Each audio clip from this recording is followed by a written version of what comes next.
ଏହି ଭିडिଓରେ ଆମେ ଜାଣିବା ବାତ୍ୟା ବା ସାମୁଦ୍ରିକ ଘୂର୍ଣ୍ଣିଝଡ଼ କିପରି ସୃଷ୍ଟି ହୋଇଥାଏ। ଟ୍ରପିକାଲ ସାଇକ୍ଲୋନ୍ ବା କ୍ରାନ୍ତୀୟ ବାତ୍ୟା ସାଧାରଣତଃ କର୍କଟ କ୍ରାନ୍ତି ଓ ମକର କ୍ରାନ୍ତୀୟ ଅଞ୍ଚଳରେ ତଥା ସମୁଦ୍ର ତଟ ଓ ଉପକୂଳବର୍ତ୍ତୀ ଅଞ୍ଚଳରେ ସୃଷ୍ଟି ହୋଇଥାଏ।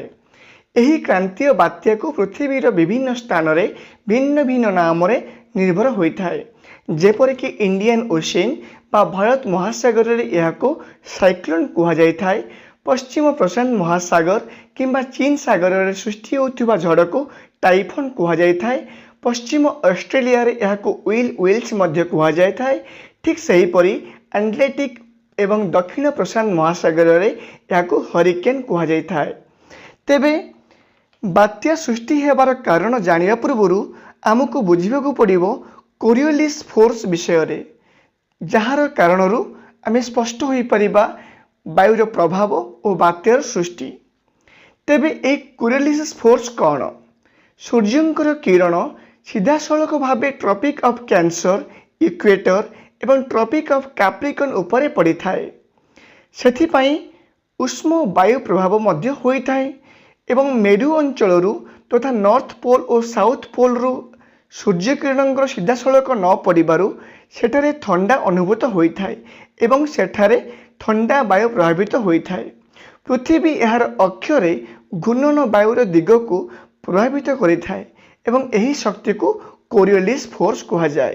ଏହା ଦକ୍ଷିଣ ଗୋଲାର୍ଦ୍ଧରେ ବାମ ଦିଗକୁ ଏବଂ ଉତ୍ତର ଗୋଲାର୍ଦ୍ଧରେ ଡାହାଣ ଦିଗକୁ ବାୟୁକୁ ଦୂରେଇ ଦେଇଥାଏ। ତେବେ ଜଳଭାଗ ଓ ସ୍ଥଳଭାଗ ଉପରେ ପଡ଼ୁଥିବା ସୂର୍ଯ୍ୟଙ୍କର କିରଣ ଦ୍ୱାରା ଜଳୀୟ ବାଷ୍ପ ସୃଷ୍ଟି ହୋଇଥାଏ ଓ ଏହା ମେଘ ଗଠନ କରିଥାଏ, ଯାହାକୁ ଆମେ କ୍ଲାଉଡ୍ସ ବୋଲି କହିଥାନ୍ତି। ବର୍ଷା ସମୟରେ ଏହି ଜଳୀୟ ବାଷ୍ପ ଜଳରେ ପରିଣତ ହେଲେ ଏହି ଉତ୍ତାପ ବାୟୁମଣ୍ଡଳକୁ ଚାଲିଯାଇଥାଏ। ସେଥିପାଇଁ ଲୋ ପ୍ରେସର ଏରିଆରୁ ମୁକ୍ତ ହେଉଥିବା ଉତ୍ତାପ ଚତୁଃପାର୍ଶ୍ୱରେ ବାୟୁକୁ ଗରମ କରିଥାଏ ଏବଂ ଏହାକୁ ଉପରକୁ ଉଠାଇ ଦେଇଥାଏ। ଏହାଦ୍ୱାରା ବାୟୁର ଚାପ ମଧ୍ୟ କମିଯାଇଥାଏ। ଏହି ଉଷ୍ମ ପବନର ସ୍ଥାନ ନେବାକୁ ହାଇ ପ୍ରେସର ଏରିଆରୁ ଶୀତଳ ବାୟୁ ଆସିଥାଏ, ଯାହାକି ପବନର ବେଗ ସହିତ ଏକ ନିମ୍ନଚାପ ପ୍ରଣାଳୀ ସୃଷ୍ଟି ହେବା ପର୍ଯ୍ୟନ୍ତ ଘୂରି ବୁଲିଥାଏ। ଏହାକୁ ଆମେ ସାଇକ୍ଲୋନ୍ ବୋଲି କୁହାଯାଇଥାଏ। ପବନର ଗତି, ଦିଗ, ତାପମାତ୍ରା ଏବଂ ଆର୍ଦ୍ରତା ଉପରେ ଘୂର୍ଣ୍ଣିବଳୟ ନିର୍ଭର ହୋଇଥାଏ।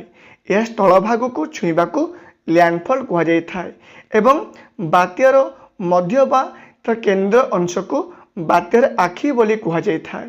ଏବଂ ଏହି ସାଇକ୍ଲୋନ୍ ଯେତେବେଳେ ସ୍ଥଳଭାଗରେ ପହଞ୍ଚେ ବହୁ ଧନଜୀବନର କ୍ଷୟକ୍ଷତି ମଧ୍ୟ ହୋଇଥାଏ।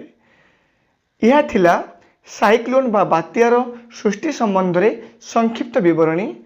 ଆପଣ ଭିଡ଼ିଓଟିକୁ ଦେଖିଥିବାରୁ ଆପଣମାନଙ୍କୁ ବହୁତ ବହୁତ ଧନ୍ୟବାଦ।